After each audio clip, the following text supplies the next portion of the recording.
Hello दोस्तों, आज हम संख्या पद्धति के बारे में जानने की कोशिश करेंगे। तो संख्या पद्धति में अगर हम देखें तो संख्या पद्धति बहुत ही आसान टॉपिक है, लेकिन इसको और बारीकी से जानने की कोशिश करते हैं तो संख्या पद्धति बहुत ही महत्वपूर्ण टॉपिक है।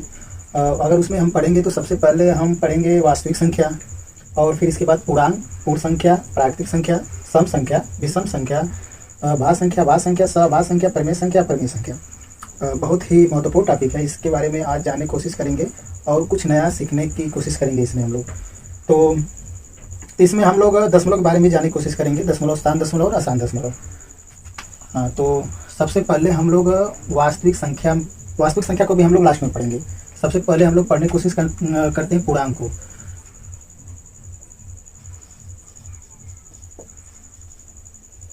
पूर्णांक, और इसको इंग्लिश में बोला जाता है इंटीजर्स। इंटीजर्स बोला जाता है।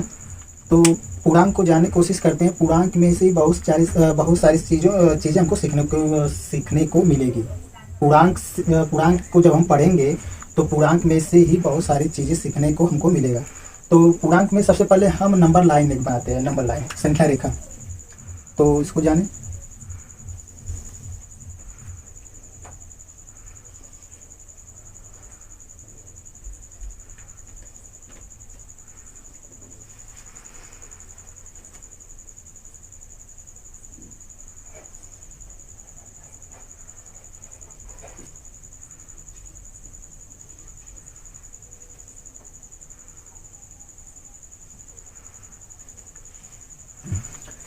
तो हम लोग के सामने यह एक संख्या रेखा आ गया है और उस पर हम संख्या को रिप्रेजेंट कर दिए हैं।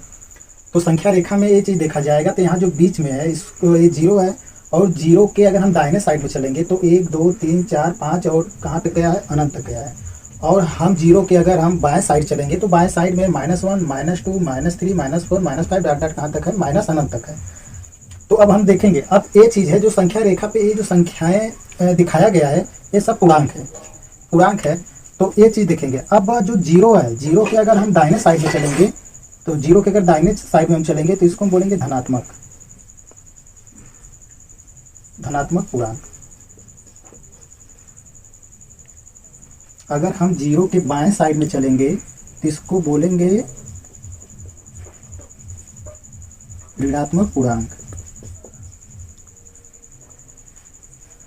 तो जीरो के दाहिने साइड में गए तो धनात्मक पूर्णांक, जीरो के बाएं साइड में गए तो ऋणात्मक पूर्णांक। और जो जीरो है इसको बोलेंगे हम जीरो पूर्णांक, जीरो पूर्णांक, जीरो पूर्णांक बोले। तो अब पूर्णांक क्या होता है? अब पूर्णांक संख्या रेखा पर जो संख्या रेखा पे जो ये नंबर दर्शाए गए हैं इसी को हम पूर्णांक बोलेंगे। अब पूर्णांक धनात्मक भी हो सकता है, ऋणात्मक भी हो सकता है, जीरो भी हो सकता है पूर्णांक। तो पूर्णांक के बारे में हम लोग जान गए, धनात्मक भी हो सकता है, ऋणात्मक भी हो सकता है और जीरो भी हो सकता है। तो अब हम देखें, अगर इसी पूर्णांक में अगर हम देखें तो पूर्णांक में अगर एक से चलना शुरू किए, एक से अगर हम कहाँ तक गए, अनंत तक, एक से अनंत तक गए तो 1 2 3 4 5 डॉट डॉट अगर हम अनंत तक गए तो 1 2 3 4 5 इसको हम क्या बोलेंगे, धनात्मक पूर्णांक बोलेंगे। तो धनात्मक पूर्णांक कहाँ शुरू हो रहा है, एक से हो रहा है। धनात्मक पूर्णांक यहाँ से देखा गया ना कि जीरो के बाद जो शुरू हो रहा है दाहिने साइड में जीरो के, उसको हम धनात्मक पूर्णांक बोलते हैं। धनात्मक पूर्णांक को हम क्या बोल सकते हैं, जो एक से शुरू होता है उसको हम बोलेंगे प्राकृतिक संख्या, प्राकृतिक संख्या। तो प्रश्न पूछ सकता है कि प्राकृतिक संख्या न पूछकर पूछेगा कि धनात्मक पूर्णांक लिखो, तो धनात्मक पूर्णांक किसको लिखेंगे, कहाँ से शुरू होता है। अब पूछेगा प्रश्न में कि धनात्मक पूर्णांक कहाँ से शुरू होता है, तो धनात्मक पूर्णांक एक से शुरू होता है, कहाँ तक जाता है, अनंत तक जाता है। तो क्या हम धनात्मक पूर्णांक को प्राकृतिक संख्या बोल सकते हैं? हाँ, बोल सकते हैं, क्योंकि प्राकृतिक संख्या भी एक से शुरुआत होता है और प्राकृतिक संख्या को हम इंग्लिश में बोलते हैं नेचुरल नंबर, नेचुरल नंबर। तो हमको कहाँ से, पूर्णांक से ही सब कुछ सीख लेंगे। इसमें जितने भी सभी चीज़ हम पूर्णांक में से ही निकाल कर सब कुछ दिखाएंगे। तो एक से जो 1 2 3 4 5 डॉट डॉट अनंत तक गया उसको हम प्राकृतिक संख्या भी बोलेंगे, धनात्मक पूर्णांक भी बोलेंगे। प्रश्न पूछे प्राकृतिक संख्या कहाँ से शुरुआत होता है, तो एक से शुरुआत होता है। धनात्मक पूर्णांक कहाँ शुरुआत होता है, तो एक से शुरुआत होता है। अगर अब हम चले जीरो पूर्णांक को भी ले लें,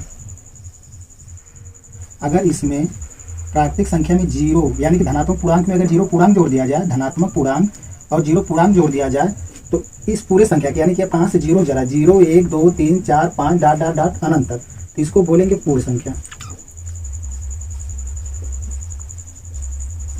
इसको क्या बोलेंगे? पूर्ण संख्या। इसको इंग्लिश में बोलते हैं होल नंबर।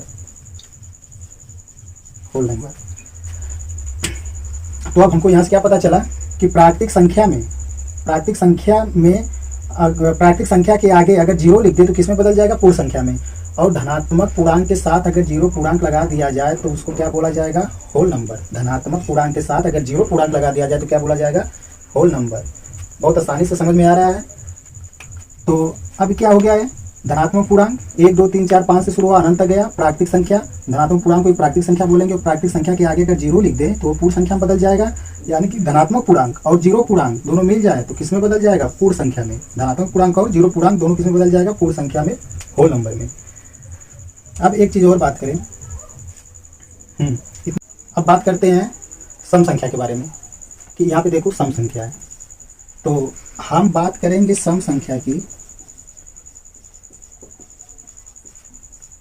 सम संख्या की, तो सम संख्या किसे बोलते हैं? वह संख्या जो 2 से विभाजित हो जाए। वह संख्या जो 2 से विभाजित हो जाए उसको हम सम संख्या बोलते हैं। तो क्या सम संख्या पूर्णांक होती है? तो पूर्णांक, क्या सम संख्या पूर्णांक होता है? हाँ, सम संख्या पूर्णांक होता है। तो वह संख्या जो 2 से विभाजित हो जाए उसे हम सम संख्या बोलते हैं। तो जैसे अगर हम बात बोलें कि 2 4 6 8 10, ये सब क्या सम संख्या है ना? हाँ, सम संख्या, क्योंकि ये सभी 2 से विभाजित हो जाएंगी। तो वे संख्याएं जो 2 से विभाजित हो जाए उसे हम सम संख्या बोलते हैं। अब इसी का विपरीत है, एक है विषम संख्या। विषम संख्या वह संख्या जो 2 से विभाजित ना हो, उसे विषम संख्या बोलते हैं। तो उसमें हो गया 3 5 7 9 11 13 डॉट, ये सब क्या है? विषम संख्या है। तो विषम संख्या किसे बोलेंगे? वह संख्या जो 2 से विभाजित ना हो उसे हम विषम संख्या बोलेंगे, और वह संख्या जो 2 से विभाजित हो जाए उसे सम संख्या बोलते हैं। सम संख्या को इंग्लिश में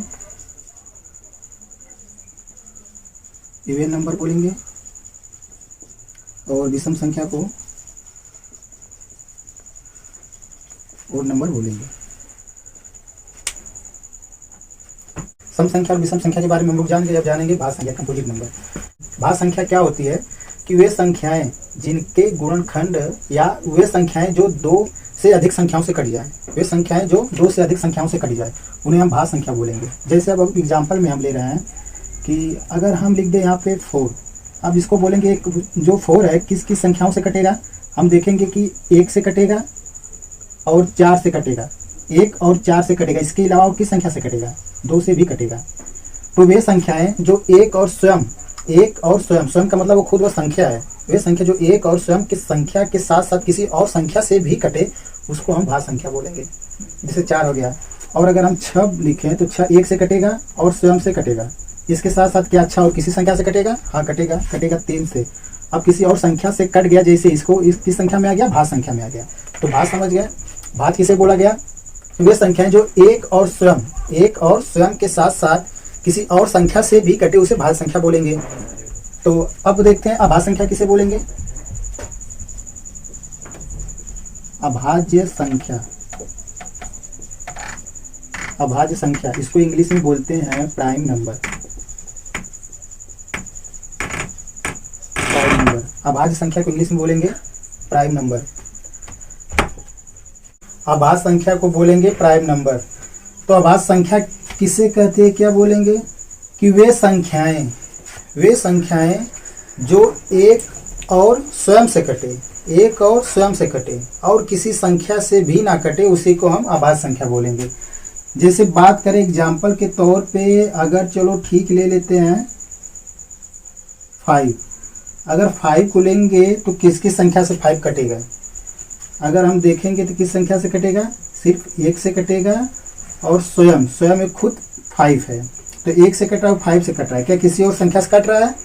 नहीं कट रहा है, किसी और संख्या से नहीं कट रहा है। तो इसको हम बोलेंगे अभाज्य संख्या। तो अभाज्य संख्या का इसी एग्जाम्पल को देखकर हम इसका डिफिनेशन बताएंगे कि क्या होगा कि वह संख्याएं जो एक और स्वयं से कटे।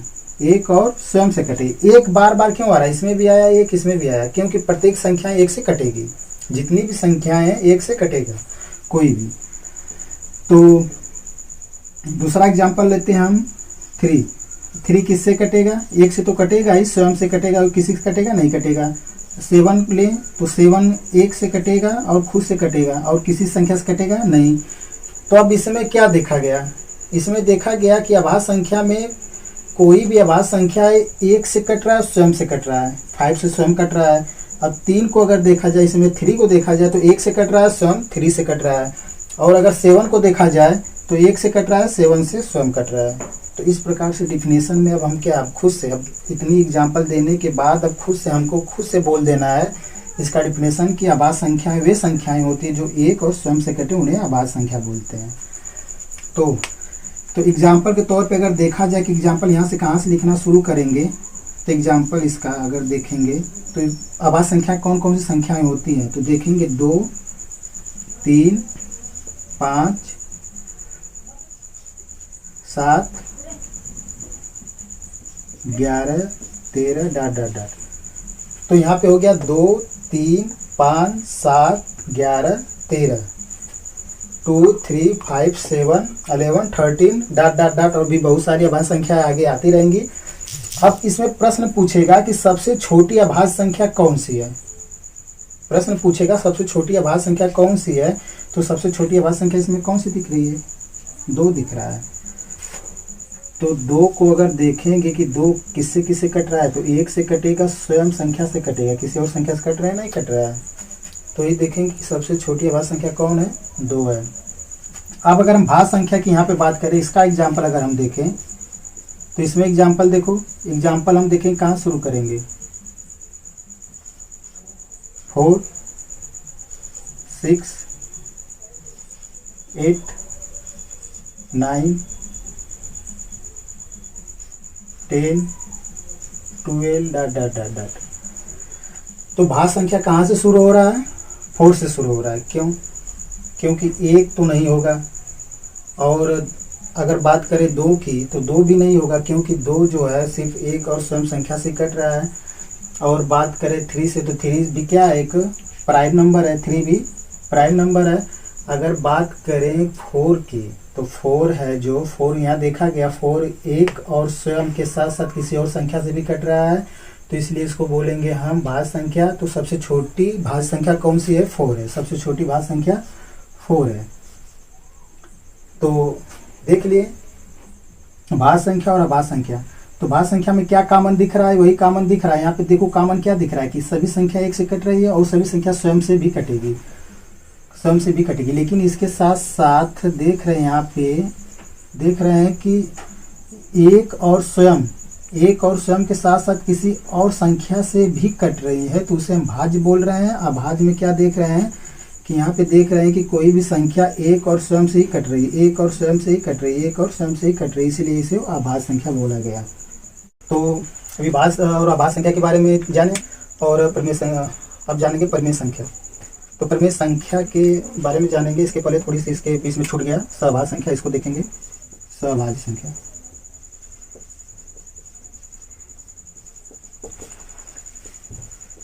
सहभाज्य संख्या, सहभाज्य संख्या को इंग्लिश में बोलेंगे को प्राइम नंबर।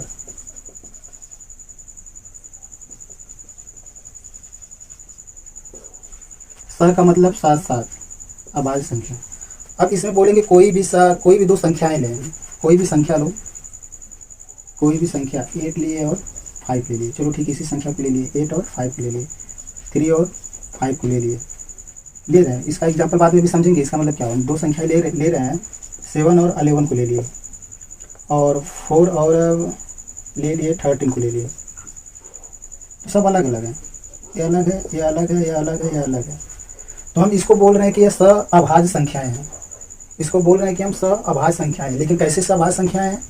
अब एक चीज़ बोलेंगे, देखो इस चीज़ का बहुत जानना बहुत जरूरी है। अगर देखेंगे इन दोनों को, सबसे पहले हम 8 को लिए और 8 और 5 को लिए, तो 8 और 5 को, तो इसमें हम देखेंगे इन दोनों का हम निकालेंगे एचसीएफ निकालेंगे। देखें इन सबका एचसीएफ क्या होगा। यहाँ पे 1 होगा इसका, अगर इसका हम करें प्राइम नंबर, अगर इसका करें तो 1 होगा 1 से, और इसके बाद इंटू 2 होगा, इंटू 2 होगा, इंटू 2 होगा। अगर इसका भाज्य गुणनखंड करेंगे तो 1 होगा, 2 होगा, 2 होगा, 2 होगा, और इसका कितना होगा 1 इंटू 5 होगा। तो अभी हम क्या देखें, इसमें एचसीएफ जब निकालेंगे तो इसका एचसीएफ कितना आएगा, एचसीएफ इक्वल टू 1। अब हम देखते हैं इसमें कोई सेकेंड लेते हैं, कोई चलो 4 को ही ले लेते हैं, 4 और 13 को लेते हैं। तो इसका देखेंगे 1 2 इंटू 2 और इसका देखेंगे 1 इंटू 13। अगर इसका एचसीएफ देखेंगे तो इसका एचसीएफ कितना होगा, 1 ही होगा। तो एक कॉमन चीज इसमें ये समझ में आ रहा है कि सहभाज्य संख्या उसी को बोलेंगे। अगर कोई दो संख्याएं दी रही हो, सहभाज्य संख्या तभी होगा जब उसका एचसीएफ 1 हो।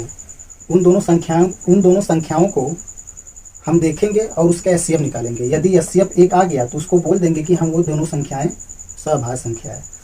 तो कॉमन चीज यहाँ पे समझ में आया कि कोई भी संख्या दिया है और अगर हम उसको उसका एचसीएफ अगर निकालेंगे, यदि एचसीएफ उसका 1 आ गया तो उसको बोल देंगे कि ये क्या है, सहभाज्य संख्या है। जैसे और चलो एक एग्जांपल और लेते हैं, यह 4 और कर दिए 14, 4 और 14 एक एग्जांपल लेते हैं, इसके थ्रू में देखते हैं।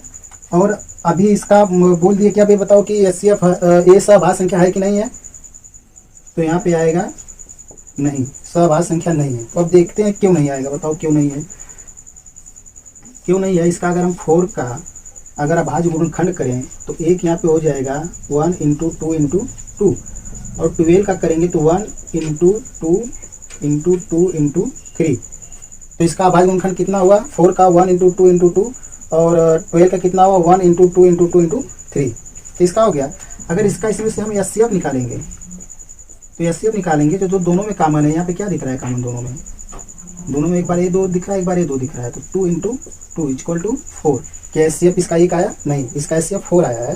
तो जब इसका एचसीएफ 4 आया है तो ये सहभाज्य संख्या नहीं है। तो अब इसमें नहीं है और इसमें है कि है, ये सहभाज्य संख्या है या नहीं है। तो दोनों में क्यों है क्यों नहीं है, क्यों है क्योंकि इसका एचसीएफ 1 है, क्यों नहीं है क्योंकि इसका एचसीएफ 1 नहीं है, एक के अलावा कोई और है, इसलिए यह सहभाज्य संख्या नहीं है। तो बहुत अच्छा समझ में आ गया होगा। अब आगे हम चलते हैं परिमेय संख्या।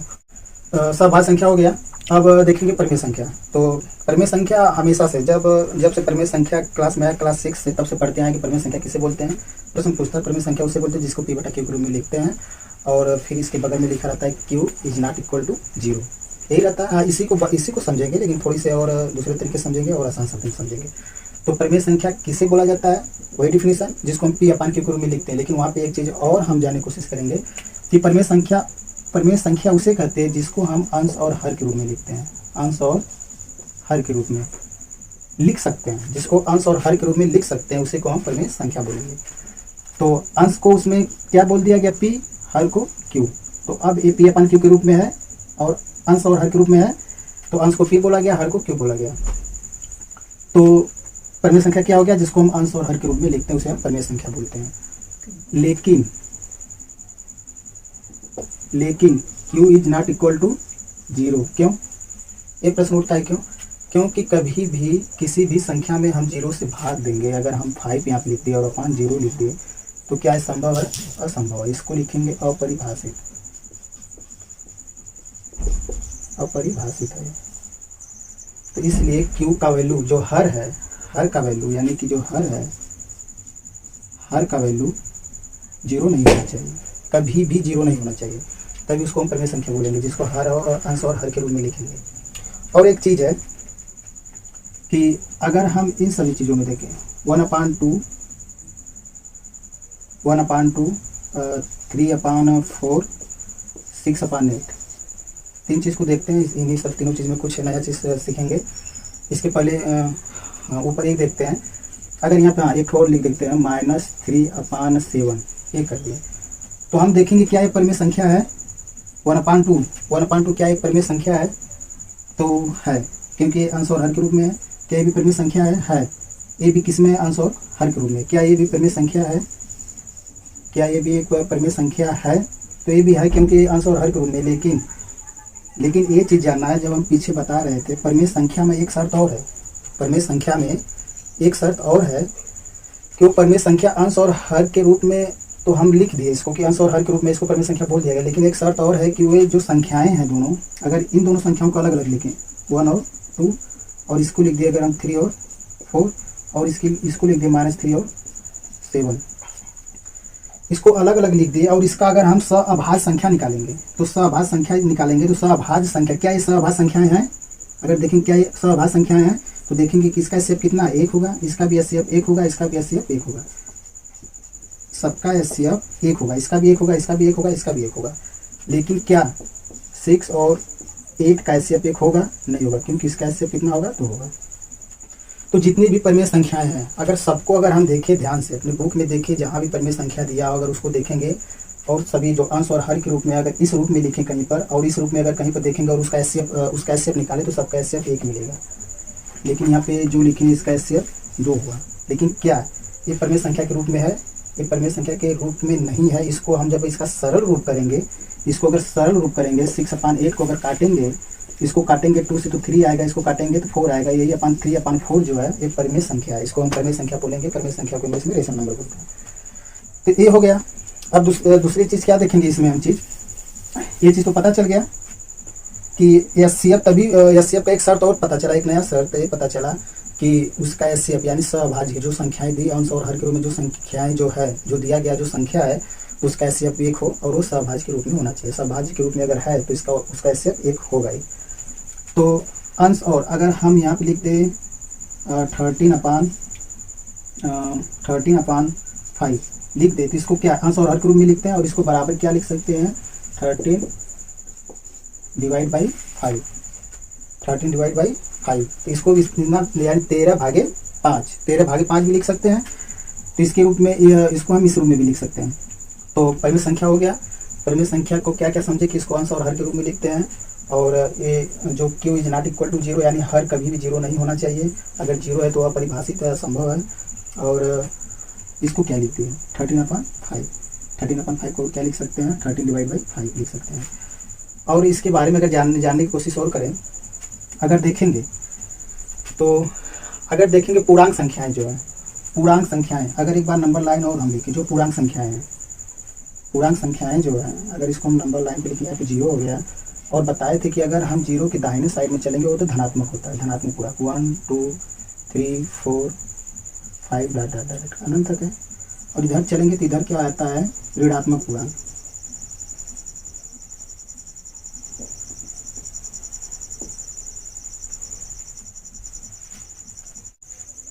अब देखेंगे जो 0 के दाहिने साइड में उसको धनात्मक पूर्णांक और बाएं साइड में जो ऋणात्मक पूर्णांक जो बीच में 0 पूर्णांक है। तो ये जो नंबर लाइन पे जितनी भी संख्याएं हैं अगर इसको देखेंगे और इसको हम बोलेंगे क्या परिमेय संख्याएं हैं। हाँ ये परिमेय संख्याएं हैं। कोई भी संख्या ले इसमें से, कोई भी संख्या ले इसमें से अगर हम देख रहे हैं यहाँ पे क्या है 10 है। अब इस संख्या को हम अपान में 1 कर सकते हैं। अगर हम करेंगे तो बराबर क्या आएगा 10 ही आएगा।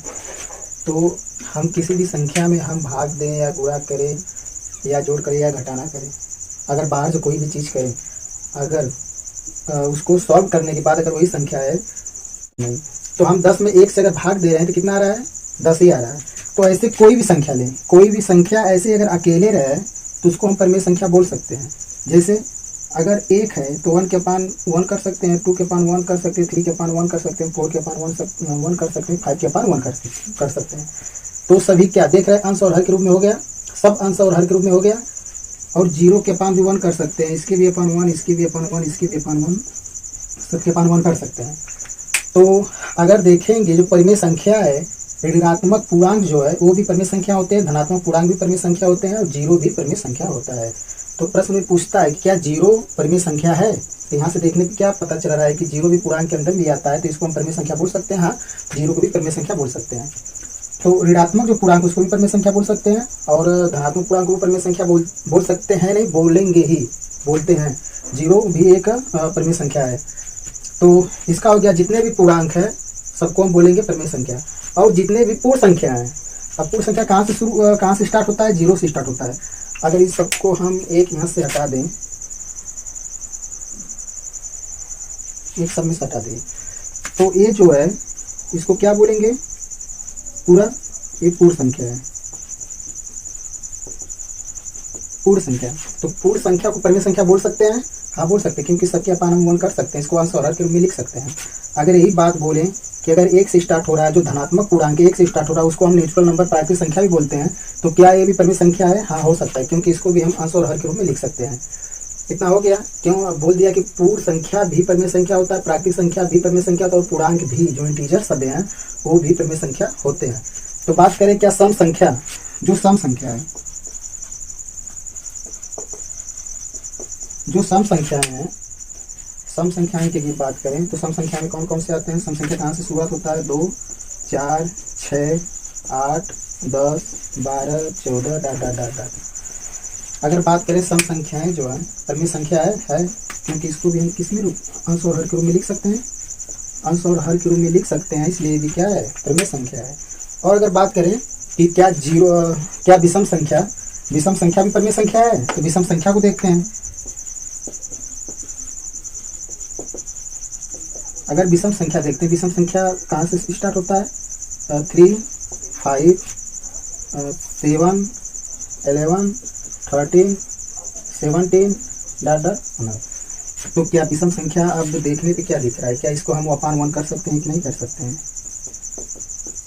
ये सभी संख्याएं अकेले अकेले हैं और इसके अपान हम 1 कर सकते हैं। जब अपान अंश और हर के रूप में हो गया तो इसको भी परिमेय संख्या बोलेंगे। तो भाज्य संख्याएं जो हैं, अगर देखेंगे भाज्य संख्या कहाँ से स्टार्ट हो रहा था? 4 से। 4, 6, 8, 9, 10 और 12 डॉट डॉट डॉट अनंत तक देखेंगे। तो ये भी क्या, जो भाज्य संख्याएं भी परिमेय संख्याएं? हाँ है, इसको भी अपन 1 हम कर सकते हैं।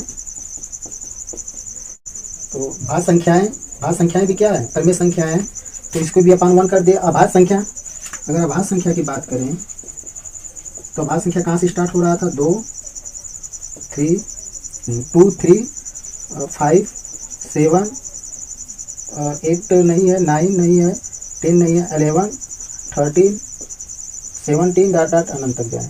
इसमें देखेंगे जो अभाज्य संख्या है इसको भी अपन 1 के रूप में कर सकते हैं और ये भी परिमेय संख्याएं हैं। और सभाज्य की बात करें, अगर सभाज्य को प्राइम नंबर की बात करें तो को प्राइम नंबर में कोई इसमें से संख्या लें, 3, 5 लें, 5, 7 लें।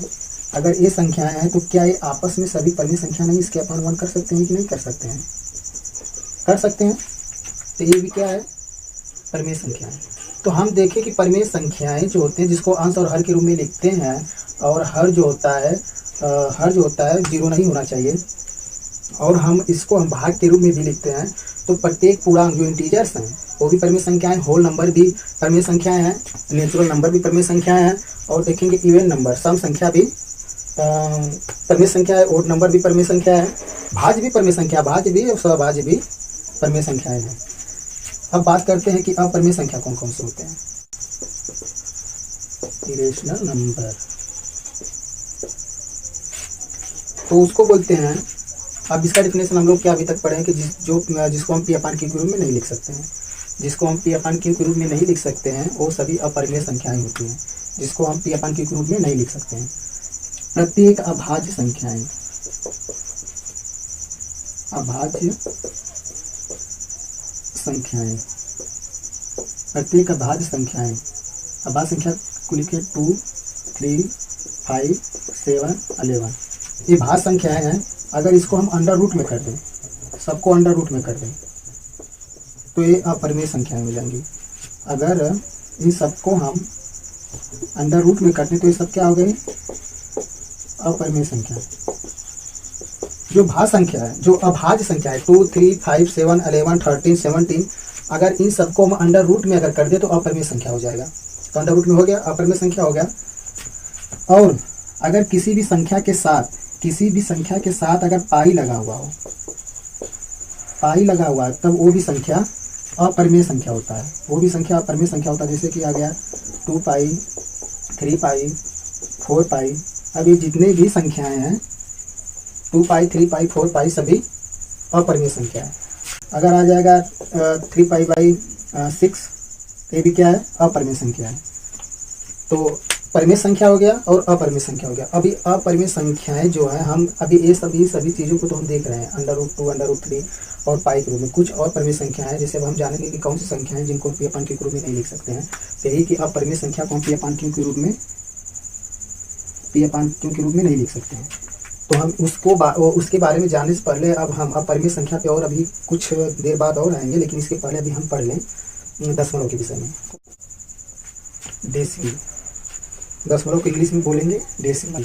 इसको हम डिनोट जो करते हैं, इंडिकेट करते हैं एक पॉइंट से करते हैं। दशमलव को, दशमलव किससे डिनोट करते हैं? एक पॉइंट से। अगर हम देखें तो दशमलव दो प्रकार का होता है।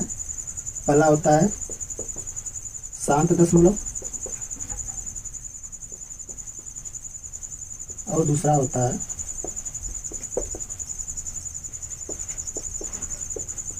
अशांत दशमलव। अब एक एक के बारे में अच्छा से जानेंगे। सबसे पहले इसका प्रकार जानिए। और जो अशांत दशमलव होता है वो दो प्रकार का होता है। एक होता है अशांत आवर्ती, एक होता है अशांत अनावर्ती। दशमलव के प्रकार हो गए शांत दशमलव और अशांत दशमलव। अशांत दशमलव दो प्रकार के हो गए, अशांत आवर्ती, अशांत अनावर्ती। तो अब हम जानते हैं अशांत दशमलव के बारे में।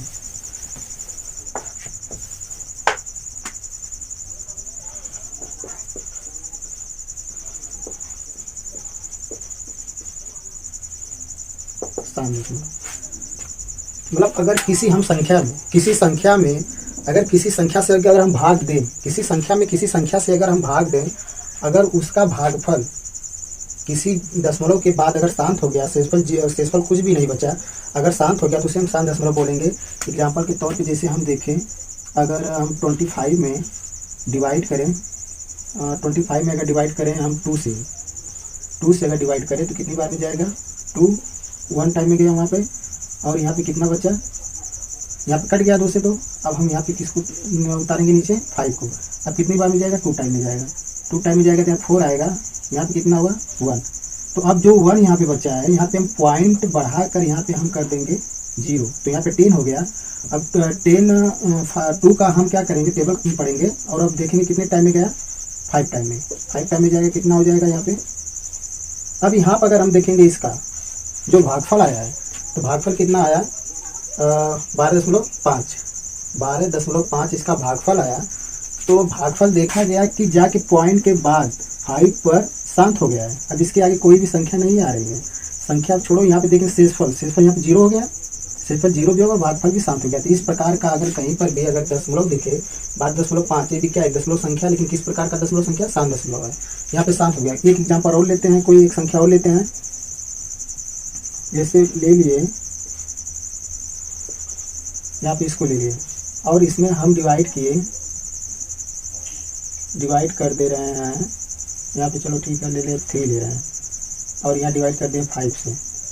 अब 5 से लेंगे तो कितनी टाइम में जाएगा? 4 टाइम में। 21 में जाएगा तो 4 टाइम में जाएगा, और यहाँ पे बचेगा 1, और यहाँ पे इतना हो गया। और यहाँ पे क्या नीचे उतारेंगे? 3 उतारेंगे। अब कितनी बार में जाएगा? 2 टाइम में जाएगा। 3 टाइम में 15 हो जा रहा है, तो 2 टाइम में जाएगा तो कितना हो जाएगा? यहाँ पे 10 हो जाएगा, और यहाँ पे 3 बचेगा। फिर यहाँ पे उतारेंगे। फिर यहाँ पे क्या करेंगे? अब देख रहे हैं कि जो यहाँ पे शेषफल बचा हुआ भागफल जिससे हम भाग करें 5 है, तो यहाँ पे पॉइंट बढ़ाकर इसको हम दशमलव में हमको लेकर जाना। पॉइंट बढ़ा के यहाँ पे 0 बढ़ाएंगे, कितनी बार में जाएगा? 6 टाइम में। तो यहाँ पे कट गया। अब यहाँ पे क्या हुआ? जो यहाँ पे रिमाइंडर है, शेषफल है, 0 हो गया, और यहाँ पे अपना दशमलव जो है शांत हो गया। तो इस प्रकार का जो दशमलव जो शांत हो जाए उसको हम शांत दशमलव बोलेंगे। तो ये हो गया शांत दशमलव। अशांत दशमलव, तो अशांत दशमलव के विषय में बताया गया कितने प्रकार के हो गए? 2 प्रकार के, अशांत आवर्ती, दूसरा हो गया अशांत अनावर्ती दशमलव।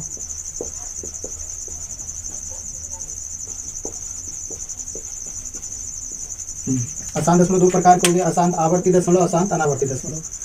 तो अशांत दशमलव कोई भी हो, अगर चाहे अशांत आवर्ती में हो चाहे अशांत अनावर्ती में हो, दोनों किस प्रकार का दशमलव है? अशांत दशमलव है।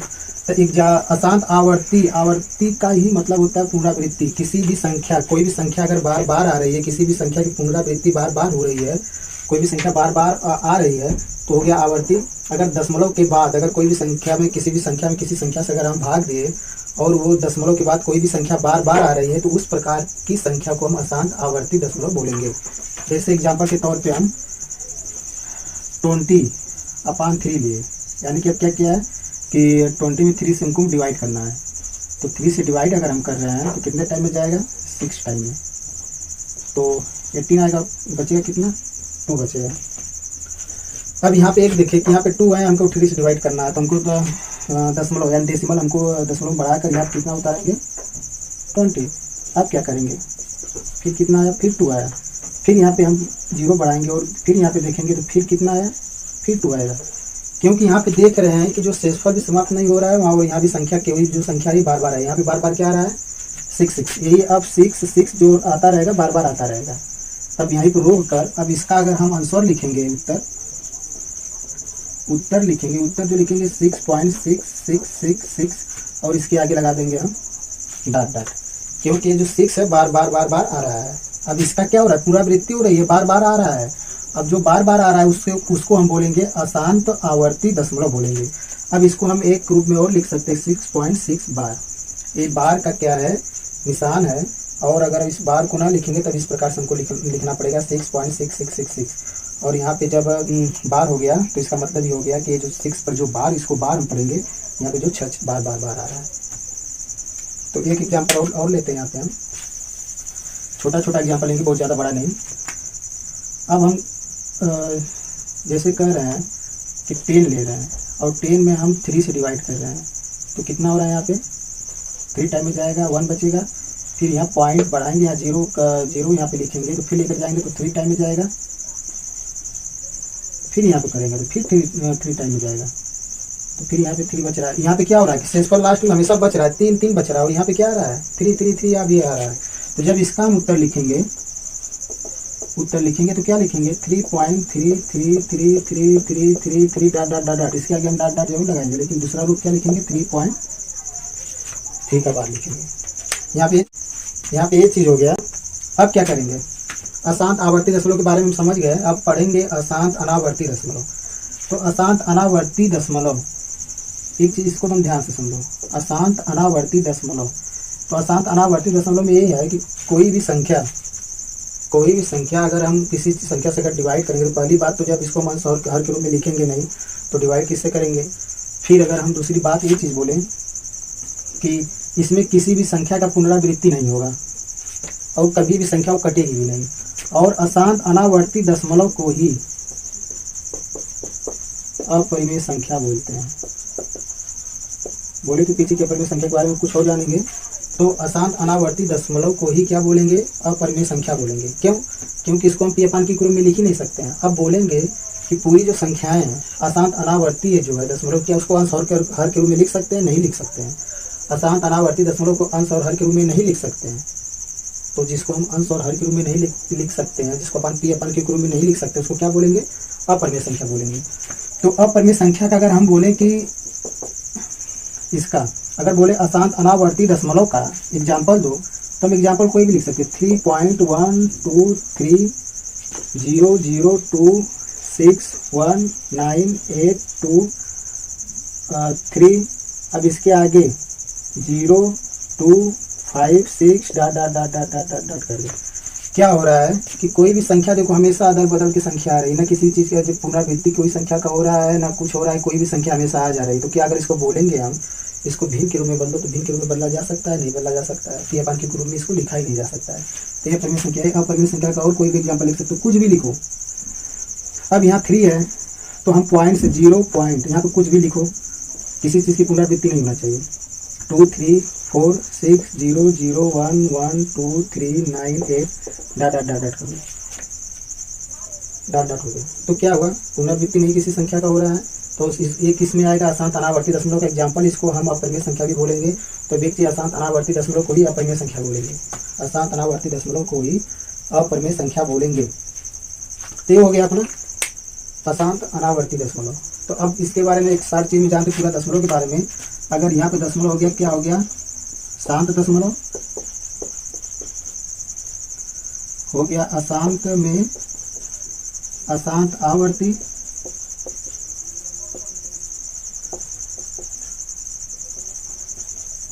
फिर हो गया अशांत आवर्ती दशमलव।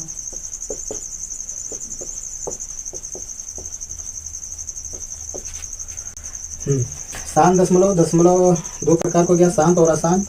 अशांत दो प्रकार का, अशांत आवर्ती दशमलव, अशांत अनावर्ती दशमलव। तो इसका जो एग्जाम्पल है, अगर एग्जाम्पल में अगर हम यहाँ पे लिख दें 3.52 तो ये शांत का हो गया। अगर आ जाए इसका 3.3333 अगर डॉट डॉट डॉट आए या 3.3 के ऊपर बार आए, इस प्रकार को हम बोलेंगे अशांत आवर्ती दशमलव। इस प्रकार का आएगा कि कहीं पे इसको दे देगा ऐसे करके और देगा बताओ कि इसमें क्या शांत है, क्या अशांत है, क्या अशांत अनावर्ती है। तो इसमें देखा अगर इस प्रकार से 333 करके दे और यहाँ पे अगर डॉट डॉट डॉट डॉट आ जाए तो समझ जाना अशांत आवर्ती दशमलव। लेकिन अगर यही डॉट हटा दे 3.3333 दे दे और पॉइंट न रहे तो इसको किस प्रकार का दशमलव बोलेंगे? शांत दशमलव का, क्योंकि शांत हो गया। यहाँ पे इसके आगे बार कोई डॉट डॉट डॉट जब नहीं देगा तो समझ जाना शांत हो गया है। शांत हो गया क्योंकि डॉट डॉट रहेगा ही नहीं। अगर यहीं पे डॉट डॉट आ गया तो इसका मतलब जो 3 भी आ रहा है, अभी 3 की पुनरावृत्ति अभी हो रही है। अगर इसी में इस प्रकार का एग्जाम्पल आ जाए 0.234600112398, अगर ऐसा आ जाए और इसके आगे ये ना रहे, अगर इसके आगे डॉट डॉट ना रहे तो भी शांत हो जाएगा, क्योंकि इसके आगे डॉट डॉट नहीं, यानी कि इतनी बार में यहाँ पे लास्ट में जो 8 बार में गया है और यहीं पर शांत हो गया है। लेकिन अगर हम इसके आगे डॉट लगा दें तो यही चीज़ है कि अभी संख्याएं कटी नहीं है, अभी इसको काटना बाकी है, अभी इसको काटना है। तो पुनरावृत्ति नहीं हो रही किस संख्या की। अब कोई भी संख्या अदल बदल के 0 0 आया तब तक 1 1 आ गया, तब तक 2 आ गया, 3 आ गया, 9 आ गया, 8 आ गया, कट ही नहीं रहा। 8 के बाद कोई भी संख्या इससे आता रहेगा। तो अब इस प्रकार की संख्या क्या बोल दिया? अशांत अनावर्ती दशमलव। सबका एग्जाम्पल एक समझ लिए। अगर पॉइंट के बाद कोई संख्या इसके आगे डॉट डॉट ना हो तो समझना कि ये शांत दशमलव है। अशांत दशमलव किसी भी संख्या की पुनरावृत्ति होगी उसके ऊपर हम बार लगा कर लिखते हैं। अशांत अनावर्ती दशमलव में किसी संख्या की पुनरावृत्ति नहीं होती, हमेशा संख्या अदल बदल के रहता है और उसके आगे डॉट डॉट रहता है, अशांत अनावर्ती होता है। और अशांत अनावर्ती दशमलव को ही अपरिमेय संख्या बोलते हैं। एक चीज छोड़े थे जिसको बोलते हैं वास्तविक संख्या। तो वास्तविक संख्या अभी हम इसलिए नहीं बताए थे क्योंकि उसके बारे में सोचे कि पूरी चीज बता दें, इसके बाद हम वास्तविक संख्या पर आते हैं। वास्तविक संख्या रियल नंबर, वास्तविक संख्या रियल नंबर। तो अभी हम एक चीज सिर्फ 2 चीज को देखेंगे, परिमेय और अपरिमेय। पूरा चीज अगर हम पढ़ रहे हैं यहाँ से देखेंगे पूर्णांक, पूर्ण संख्या, प्राकृतिक संख्या, सम संख्या, विषम संख्या, भाज्य, भाज्य, भाज्य, इन सबको देखा जाए। यहाँ से सबको देखा जाए तो क्या दिख रहा है? सब परिमेय। अब इसमें अगर यहाँ पे देखा जाए दशमलव, दशमलव और दशमलव में 2 प्रकार हो गया, शांत और अशांत। दशमलव में हो गया शांत दशमलव और अशांत दशमलव। अगर यहाँ से सबको देखा जाए तो परिमेय हो गया। और इसमें और क्या जुड़ रहा है परिमेय संख्या में? परिमेय संख्या और कौन सी संख्या? अगर शांत दशमलव को हम देखें, शांत दशमलव को, अच्छा इसके बारे में देख लीजिए जो शांत दशमलव परिमेय संख्या है कि नहीं। अब बोले जो 2.5 है यहाँ पे, 2.5 जो है 2.5 अब एक परिमेय संख्या है कि नहीं, इसको भिन्न के रूप में लिख सकते हैं, इसको भिन्न के रूप में लिख सकते हैं। इसको हम लिख सकते हैं 25/10। 25/10 कैसे लिखेंगे? क्या करेंगे हम, अंश और हर में 10 से मल्टीप्लाई कर दें तो यहाँ पे 10 से मल्टीप्लाई कर 25 हो जाएगा और 10 हो जाएगा। अब इसको अगर हम और सरल करें तो क्या हो जाएगा? 5/2 हो जाएगा। तो क्या 5/2 परिमेय संख्या की नहीं है? यानी कि जो शांत दशमलव में जितनी भी संख्याएं आएंगी, जो शांत दशमलव में जितनी भी संख्याएं आएंगी सब परिमेय होंगी। और अशांत, इसमें जो अशांत आवर्ती दशमलव है, अशांत आवर्ती, तो अशांत आवर्ती जो दशमलव वो भी परिमेय संख्या है। जैसे अगर हम बात करें 3.3 पर क्या आया था? 12 आया था। तो क्या इसको हम परिमेय संख्या के रूप में लिख सकते हैं, भिन्न के रूप में लिख सकते हैं? हाँ लिख सकते हैं। जब हम देखेंगे इसको भिन्न के रूप में लिखेंगे तो कितना आएगा? इसको भिन्न के रूप में लिखेंगे तो 10/3 आएगा, 10/3। तो इसको चलो भिन्न के रूप में लिखें, तो इसको भिन्न के रूप में लिखेंगे तो जो 3 है आगे का इसको हम आगे लिखेंगे और जो यहाँ पे 3 है यहाँ पे इसको लिखेंगे 3 और जितने के ऊपर बार उतना हम नीचे लिख देंगे 9। तो इसमें मल्टीप्लाई करो कितना हो जाएगा? 27 और इसको हम जोड़ देते हैं +3, यानी कि मिक्स्ड फ्रैक्शन में है, यानी कि सहित में है। तो 3 सहित 3/9 हो गया और अपन 9। इसमें जब हम इसको जोड़ेंगे तो कितना हो जाएगा? 30/9। अब कितने से हम डिवाइड करें? अगर डिवाइड हम करें 3 से 10 कितना आ जाएगा? तो ये चीज़ है किस रूप में आ गया, भिन्न के रूप में आ गया, यानी कि परिमेय संख्या के रूप में आ गया। तो अभी हम इस बार जो ये सब है, तो शांत दशमलव को हम भिन्न में कैसे बदलेंगे, अशांत आवर्ती दशमलव को भिन्न में कैसे बदलेंगे, आगे इसको सही से बताएंगे। लेकिन अभी एग्जाम्पल के तौर पर बस बताएं कि इसको भी हम परिमेय संख्या के रूप में, पी अपन के रूप में, अंश और हर के रूप में लिख सकते हैं। ये भी हो गया। तो शांत दशमलव भी परिमेय संख्या, अशांत दशमलव भी, अशांत आवर्ती दशमलव भी परिमेय संख्या। एक आता है अशांत आवर्ती दशमलव, अशांत अनावर्ती, अशांत अनावर्ती दशमलव, अशांत अनावर्ती दशमलव हो गया। तो अशांत अनावर्ती दशमलव जो लिखे थे हम, उसमें क्या हो रहा था कि अशांत में, अनावर्ती दशमलव में कोई भी संख्या की, हमेशा संख्या की पुनरावृत्ति नहीं हो रही थी, और कोई भी संख्या जब हम भाग दे रहे थे तो हमेशा नया नया कोई संख्या आ जा रहा था, और न कट रहा था न रुक रहा था, और संख्या आता जा रहा था। जब आता जा रहा तो उसको हम भिन्न के रूप में लिख ही नहीं सकते, और अंश और हर के रूप में लिख ही नहीं सकते, तो उससे अशांत अनावर्ती दशमलव क्या लिख दिए, अपरिमेय संख्या लिख दिए। तो अब यहाँ पर देखो, तो जो सभी संख्याएं हैं, क्या क्या हो सकती है, सिर्फ दो ही संख्या हो सकती है। जो सभी संख्याओं को देखें तो परिमेय संख्या हो सकता है या अपरिमेय संख्या हो सकता है। तो जो सभी संख्याएं हैं, सभी संख्याएं क्या बोल सकते हैं, परिमेय या अपरिमेय। तो वही चीज, अब वास्तविक संख्या की बात करें, बात आते हैं वास्तविक संख्या में। तो वास्तविक संख्या में आ जाए तो वही देखेंगे कि अब इन सभी संख्याओं को अगर देखें, सभी संख्याओं को देखेंगे कि परिमेय, परिमेय और अपरिमेय, परिमेय और अपरिमेय संख्याओं का क्या है, संग्रह है। तो वास्तविक संख्या उसी को बोलते हैं। वास्तविक संख्या किसे बोलते हैं, परिमेय और अपरिमेय, परिमेय और अपरिमेय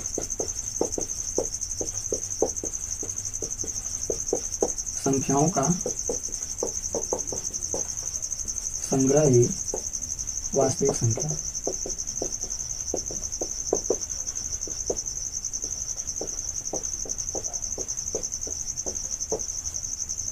हो गया। तो सभी संख्या को देखें तो सभी रूप में, चाहे इधर उधर से, चाहे इधर से भी घूम फिर के किस में आ रहा था, परिमेय आ रहा था, और लास्ट में जो अशांत अनावर्ती बचा था वो अपरिमेय आ गया। तो हम सभी को देखेंगे कि वास्तविक संख्या, अब इसको बोलेंगे कि अगर परिमेय और अपरिमेय संख्याओं को सिर्फ जोड़ दे तो उसका नाम क्या हो जाएगा, वास्तविक संख्या। यानी परिमेय और अपरिमेय संख्याओं के की संग्रह को वास्तविक संख्या कहते हैं। परिमेय और अपरिमेय संख्याओं का संग्रह ही वास्तविक संख्या कहलाता है। वास्तविक संख्या क्या होता है, परिमेय और अपरिमेय संख्याओं का संग्रह ही वास्तविक संख्या कहलाता है। यहाँ पे ये चीज समझ में आया। तो अब सभी संख्याओं को हम एक डायग्राम में देखेंगे, सभी संख्याओं को एक डायग्राम में देखेंगे। देखिए हम यहाँ पे लिख दिए वास्तविक संख्या, वास्तविक संख्या, क्योंकि हम जानते हैं कि सभी परिमेय और अपरिमेय किसमें है, उस का संग्रह ही वास्तविक संख्या, अपरिमेय और परिमेय का रियल नंबर होगा। अगर एक चीज देखिए कि सभी संख्याओं को दो संख्या में डिवाइड किया गया। एक दिया गया है विथ डेसिमल, एक है विदाउट डेसिमल। जो विथ डेसिमल के साथ साथ है तो कौन कौन सा है, पहला क्या है, शांत, दूसरा अशांत। और अशांत कितने प्रकार के हो गए, दो प्रकार के, अशांत आवर्ती दशमलव, और इसमें दूसरा क्या है,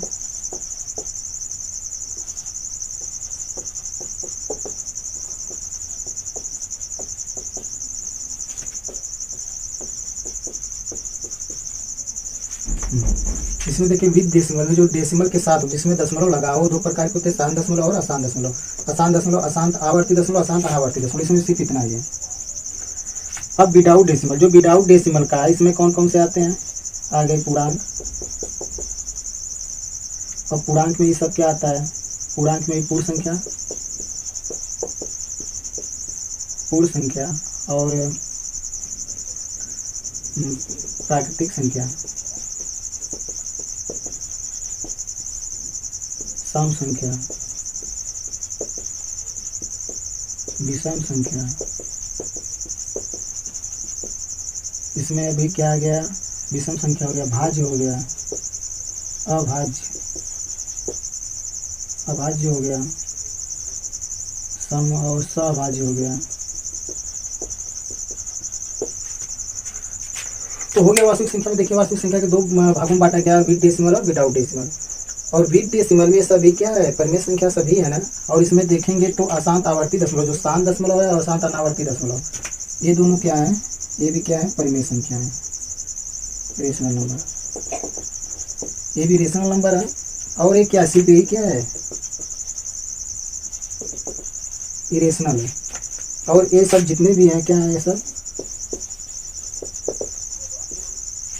रेशनल नंबर है। ठीक, ये क्या है, रेशनल नंबर, ये भी रेशनल नंबर है, ये इरेशनल नंबर। तो तभी हम वास्तविक संख्या को क्या बोलते हैं, बताओ कि रेशनल नंबर और इरेशनल नंबर के संग्रह को ही वास्तविक संख्या कहते हैं। ये सब हो गया, इस बेसिक नॉलेज था। तो वास्तविक संख्या हो गया, वास्तविक यानी संख्या पद्धति में सब कुछ हो गया। बहुत चीज़ अगर छूट गया हो तो कमेंट में जरूर बताना, जो अगर छूट गया हो, अगर किसी चीज़ के बारे में जानकारी लेना है तो। ये सब बेसिक चीज़ अपने हिसाब से कुछ बेसिक चीज़ बताए हैं। अब आगे हम क्लास लेंगे, क्लास 9th और क्लास 10th का। वीडियो देखने के लिए बहुत बहुत धन्यवाद।